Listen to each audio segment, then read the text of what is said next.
51।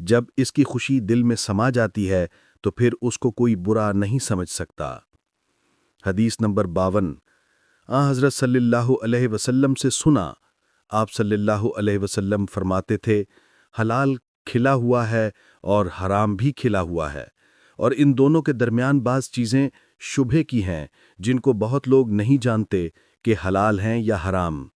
پھر جو کوئی شبہے کی چیزوں سے بھی بچ گیا اس نے اپنے دین اور عزت کو بچا لیا، اور جو کوئی ان شبہے کی چیزوں میں پڑ گیا اس کی مثال اس چرواہے کی ہے جو شاہی محفوظ چراگاہ کے آس پاس اپنے جانوروں کو چرائے۔ وہ قریب ہے کہ کبھی اس چراگاہ کے اندر گھس جائے اور شاہی مجرم قرار پائے۔ سن لو، ہر بادشاہ کی ایک چراگاہ ہوتی ہے، اللہ کی چراگاہ اس کی زمین پر حرام چیزیں ہیں، بس ان سے بچو۔ اور سن لو، بدن میں ایک گوشت کا ٹکڑا ہے، جب وہ درست ہوگا سارا بدن درست ہوگا، اور جہاں بگڑا سارا بدن بگڑ گیا۔ سن لو، وہ ٹکڑا آدمی کا دل ہے۔